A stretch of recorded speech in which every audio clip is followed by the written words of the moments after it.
오늘 우리 여호수아 순종 말씀 네 번째 시간이고요. 오늘 말씀 제목은 공허함을 넘어서려면.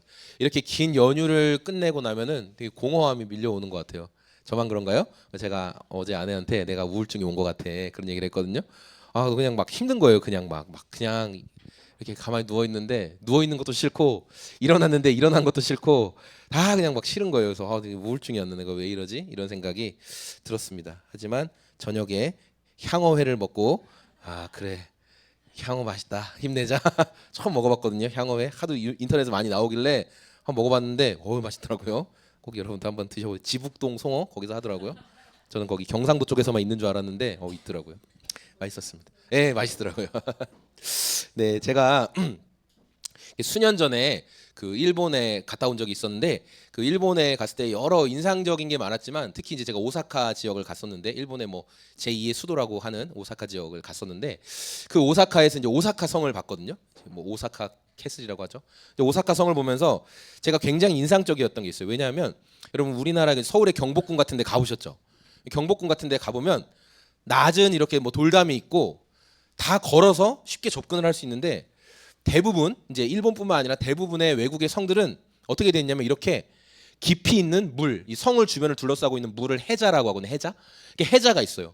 특히 이 성벽 높이만 해도 한 20m가 돼요. 그러니까 그 성벽 앞에서 우와 벽 되게 높다. 저걸 어떻게 저렇게 세웠지? 그런 생각이 들고 또 이 해자 성을 삥 둘러싸고 있는 해자의 깊이가 물 깊이만 6m예요. 되게 깊죠.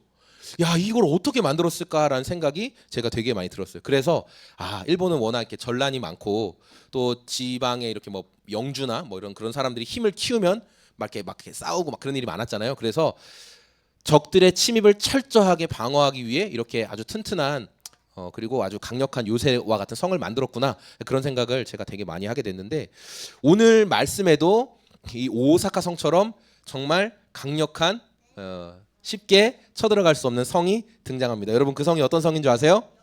맞아요. 여리고성이에요.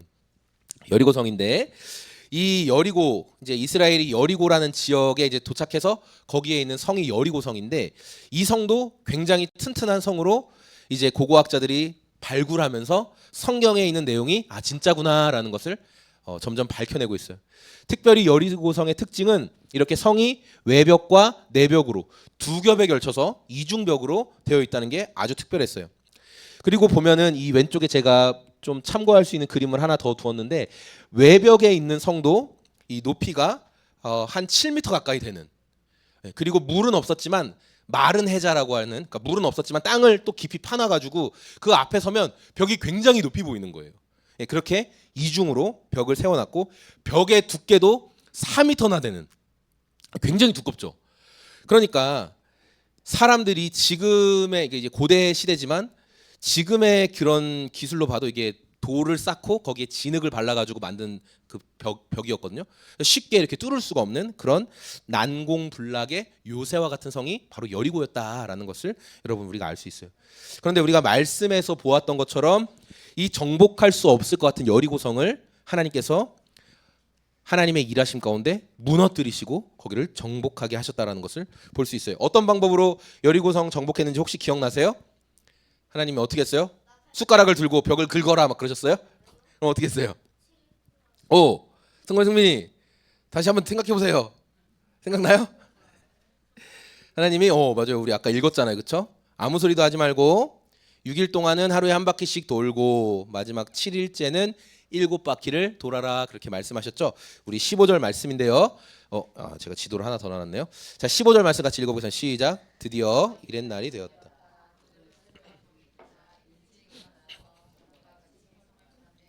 이날만은 7번을 돌았다. 네, 7일째가 되는 날. 그동안 6일 동안은 한 바퀴씩만 딱 돌고 다시 진영으로 돌아가고 또 다음 날 아침 일찍 한 바퀴 돌고 돌아가고 그렇게 했었는데 7일째 되는 날만 7바퀴를 돌았다는 거예요. 그리고 7바퀴째가 딱 됐을 때 제사장들이 뿔라파를 저는 목소리가 안 좋아가지고 지금 목이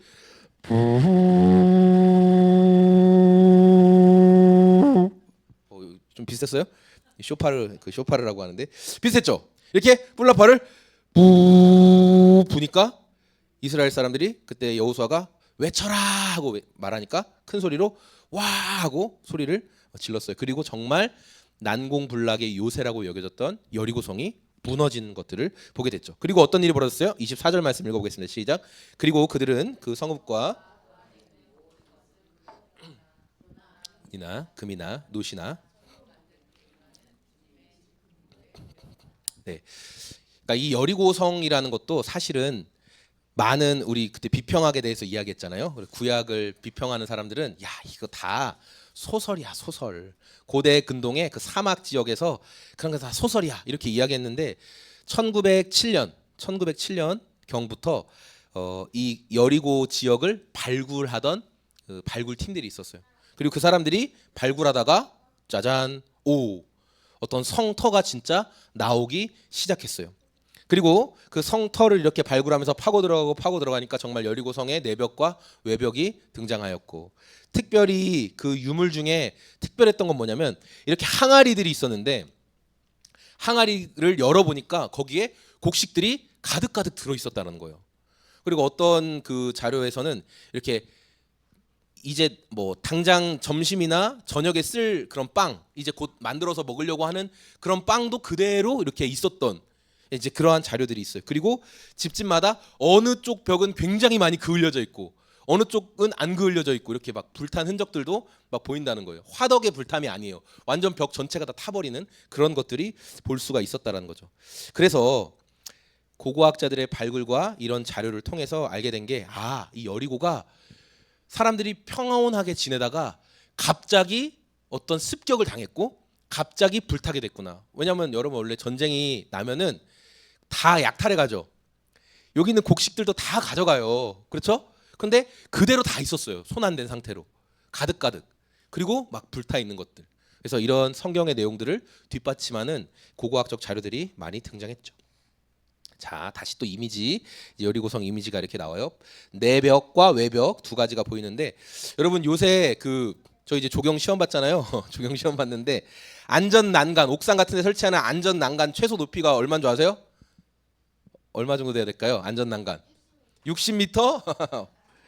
60cm의 2배. 오, 맞아. 1m 20 정도는 돼야 이게 최소 안전 높이거든요. 그러니까 1m 20cm 정도만 되면 쉽게 사람이 넘어갈 수 없다 그렇게 판단하는 거예요. 근데 여러분 한 2m만 되면 어떠세요? 여러분 2m 벽 앞에 서 있다고 생각해 보세요. 그럼 벽 너머가 잘 안 보이거든요. 그러면 그것을 적극적으로 넘어갈 생각을 해요, 안 해요? 잘 안 한다고요. 그런데 이 여리고성은 바깥쪽 벽 높이가 4m나 됐어요, 여러분. 그럼 그 성 앞에 섰을 때 바닥도 한 3m 파놨기 때문에 총 7m 정도예요. 실제로 그 벽 앞에 서면. 그러니까 와, 이 성은 진짜 강한 성이구나. 이건 절대 못 넘어가겠구나. 그렇게 생각할 수밖에 없는 그런 환경이었다라는 거죠. 그런데 이 강력해 보이는 심지어 벽이 2개나 있는 이 강력해 보이는 성이 너무나 쉽게 무너졌다라고 생각할 수 있을 것 같아요. 우리 20절 말씀인데요. 같이 한번 읽어보겠습니다. 시작. 제사장들이 나팔을 불었다.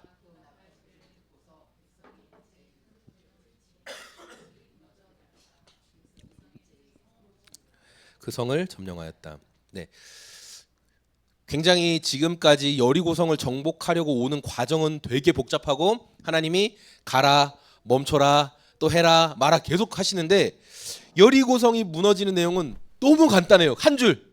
성벽이 무너졌다. 그러니까 저는 이걸 보면서 되게 의아했어요. 아니 이렇게 간단하게 기술을 하셔야 되나? 좀 뭐 자세하게 백성들이 소리를 지르기 시작하니까 갑자기 성이 조금 진동이 일어나기 시작했다. 여리고성의 사람들은 그때 막 난리를 치면서 뛰어다니기 시작했다. 백성들이 더 크게 소리를 지르자 돌이 하나둘씩 빠져나가기 시작했다. 뭐 이러면서 좀 자세하게 막 기록하면 좋은데 너무 간단해요. 성벽이 무너졌다.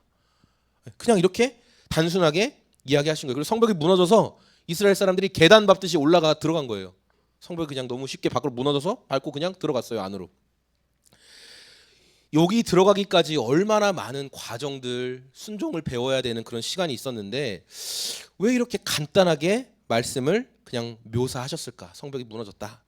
저는 이 말씀을 보면서 하나님께서 자기의 명령에, 하나님의 말씀에 순종하는 자들이 아무리 어려운 상황이 놓일지라도 하나님 말씀에 제대로 순종하는 법을 배운 사람에게는 그 거대해 보이는 성벽도 그냥 무너져 내렸다. 이렇게 하나님이 일해 주시는 것들을 경험하게 된다라는 것을 말씀을 통해 먼저 묵상하게 됐어요. 그런데 하나님께서 이렇게 성벽이 무너졌다. 너희가 여리고를 정복했다. 그거에서 끝나는 게 아니라 하나님이 이스라엘을 순종 훈련을 계속 시키신 그 이유가 있어요. 그게 18절과 19절에 나오는데요. 우리 같이 한번 읽어보겠습니다. 18절 시작. 너희는 전멸시켜 바치는 희생 제물에 손을 댔다가 스스로 파멸당하는 일이 없도록 주의하여라. 너희가 전멸시켜서 바치는 그 제물을 가지면 이스라엘 진은 너희 때문에 전멸할 것이다. 모든 은이나 금이나 놋이나 철로 만든 그릇은 다 주님께 바칠 것이므로 거룩하게 구별하여 주님의 금고에 넣도록 하여라. 하나님께서 이스라엘의 순종 훈련, 이 훈련을 통해서 단순히 성을 정복해라, 우리가 여리고를 정복했다, 거기에서 끝나는 것이 아니라 하나님의 순종 훈련의 그 최종 목적지는 어디냐면 하나님의 것은 하나님께 드릴 수 있는 그 순종까지 가게 하신다는 거예요. 여리고성 전투를 앞두고 이스라엘은 굉장한 각오를 다졌어요. 우리는 이렇게 싸울 거다. 그리고 생각보다 시시하게 여리고성이 무너졌어요. 그리고 성 안으로 들어갔어요. 여러분, 우리가 예상한 것보다 어떤 일을 좀 쉽게 이루었을 때, 되게 어려운 일이라고 생각했는데 생각보다 쉽게 어떤 걸 이루었을 때 우리는 이게 이렇게 쉬웠나? 그러면서 거기에서 다른 또 어떤 걸 얻어내려고 하거든요. 그냥 내가 이것을 성취했다라는 것에서 만족하지 못하고 이렇게 쉽게 할 거였으면 하면서 또 다른 어떤 것을 자꾸만 찾아내려고 해요. 원래 목적을 잃어버렸기 때문에.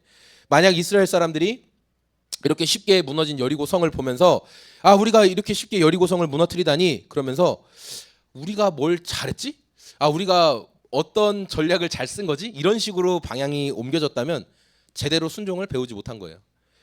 우리가 성을 차지했으니까 그러면 이렇게 쉽게 했으니까 좀 남는 거 우리가 가져도 되지 않나? 이런 마음이 생기면 벌써 순종 훈련이 잘못됐다라는 거죠. 그래서 여호수아는 성을 차지하는 것을 넘어서 성 안에서 얻게 된 모든 전리품들을 하나님께 드려라. 이 전쟁의 주도권이 너희가 잘 싸워서 된 게 절대 아니다. 모든 주도권이 하나님께 있다. 이거 잊지 마라. 이것을 강조하기 위해서 성 안에 있는 모든 것들 하나님께 바쳐라. 이렇게 말씀했던 거예요. 여러분, 우리가 각오했던 것보다 어떤 것을 쉽게 성취했을 때 그때 철저하게 하나님의 도움이 있었습니다라는 고백을 더 붙잡아야 돼요. 그걸 놓치면 우리가 다른 생각하거든요. 내가 뭘 잘해서 이게 또 잘 되나 보네. 이런 생각은 필시 또 우리를 무너지게 만든다는 거예요.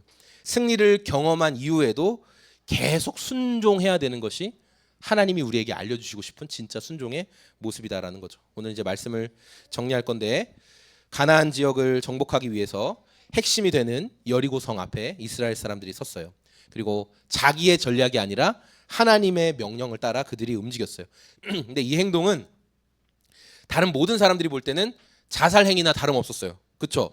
적들이 이렇게 이중벽에서 이스라엘을 다 보고 있는데 그냥 아무 소리 안 하고 매일같이 한 바퀴씩 도는 거, 이건 정말 어리석고 위험한 일이라는 거예요. 하지만 이스라엘은 사람의 생각이 아니라 하나님의 명령에 순종합니다. 지도자 여호수아의 말을 따라서 6일 동안 성을 한 바퀴씩 계속 돌았어요. 그때 승건아, 승민아, 막 사람들이 이야기했어요. 이거 왜 도는 거야? 승건이 형, 여기 왜 도를 해? 몰라, 승민아, 그냥 너도 돌아. 너 왜 이렇게 말이 많냐? 이러면서 돌았어요? 아니면 조용히 하고 돌았어요? 오, 맞아요, 조용히 하고. 마음속에 어떤 생각이 있었을 수도 있어요. 왜 그러지? 그러나 입 밖으로 어떤 말도 내뱉지 않았어요. 왜냐하면 여호수아가 그렇게 말했기 때문에, 철저하게 하나님 말씀대로 하자, 그렇게 이야기했기 때문에. 누구라도 왜 이렇게 하는 거야? 라는 말을 내뱉는 순간 이번 작전은 실패하는 거예요. 한 마음으로 침묵하면서 여리고성을 돌았고, 하나님의 때가 됐을 때 제사장들이 힘차게 나팔을 불고 여호수아의 명령에 따라 이스라엘 군사들이 와 하고 소리를 치니까 정말 난공불락의 이 이중 성벽을 가진 요새가 무너지게 된 것을 우리가 말씀을 통해 볼 수 있습니다. 순식간에 이스라엘 군사들이 성 안으로 들어갔고 그렇게 쉽게 성이 점령당했다라는 것을 우리가 고고학자들의 자료를 통해서 그 신빙성을 뒷받침하고 있어요. 여리고성을 정복하기까지 이스라엘이 많은 순종의 훈련을 했습니다. 가다 서다 반복하고 적진 한복판에서 위험해 보이는 순종도 얼마든지 이렇게 명령에 따라야 됐어요. 그리고 그들이 그런 순종을 배워야지만 이 강력한 여리고성을 정복할 수 있다라는 것을 그들은 알았기 때문에 끝까지 하나님 말씀에 순종하면서 침묵하며 그 일을 감당했던 거죠. 하지만 하나님께서는 단순히 여리고성을 정복하고 무너뜨리는 것으로 끝 이렇게 하시지 않았다라는 거예요. 너희가 더 진짜 배워야 될 순종이 있는데 뭐냐면, 어떤 것을 성취하고 난 이후에도 이게 다 하나님께서 하셨습니다라는 그 순종까지 나아가야 된다. 그래서 여리고성 안에 있는 모든 금, 은과 좋은 것들을 하나님께 다 드려야 된다라는 순종을 말씀하신 거예요. 이스라엘이 생각했던 것보다 여리고성은 더 높고 강력했습니다. 그런데 의외로 성은 쉽게 무너졌고 그들이 차지하러 들어갈 수 있었어요. 여러분, 많은 사람들이 목표를 이루고 난 다음에 허무함에 빠지는 경우가 있거든요. 어떤 목표, 평생을 걸쳐서 내가 이것을 감당해야지 하고 정말 열심히 해서 그 목표를 이룬 다음에 오히려 삶의 방향을 또 잃어버리고 삶을 포기하거나 폐인이 되거나 하는 그런 경우들이 있다라는 거죠. 하나님께서 이스라엘 사람들이 이 난공불락의 여리고성을 정복하고 들어가기까지 굉장히 많은 순종의 연습을 시키셨어요. 어떤 명령은 이성적으로 볼 때는 되게 어리석어 보였어요. 아니, 왜 저런 명령을 시키지? 하지만 하나님께서는 이스라엘 백성들에게 이 명령을 순종하게 하셨고 그들이 잘 명령에 따랐다는 거예요. 그러나 성을 정복한 것이 순종의 최종 단계가 아니다. 우리 순종의 최종 단계는 뭐냐면 하나님이 다 하셨습니다. 하나님의 것은 하나님께 드립니다라고 고백하는 순종까지 가야 그게 진짜 순종이라는 거죠. 저와 여러분의 삶 속에서 단순히 우리가 하나님이 내린 어떤 명령에 난 순종해 봤어. 나는 그런 거 순종해 봤어라고 내가 해야 될 순종을 다 했다라고 여러분 여기지 않았으면 좋겠습니다. 우리가 배워야 할 오늘 이스라엘이 여리고성을 점령한 이후에 보였던 그 순종의 모습. 하나님의 것은 하나님께 드립니다. 하나님이 다 하셨습니다라는 그것을 인정하는 그 단계까지 나아가는 게 하나님이 우리가 배워야 될 순종의 모습이다라고 알려주시는 거예요. 여러분 삶 속에서 만나는 여러 가지 어려운 문제들이 있고 또 어떤 건 예상보다 너무 쉽게 풀리는 경우도 있을 겁니다. 자, 그런 상황에서 내가 뭘 잘했더니 역시 잘 풀리는구만 해결했어. 거기 수준에서 끝나는 것이 아니라 하나님이 다 하셨습니다. 하나님 제가 어떤 순종으로 반응할까요? 이렇게 하나님 더 의지하고 순종의 모습을 보일 수 있는 저와 우리 소금 제작소의 모든 성도님들이 다 되시길 소망합니다.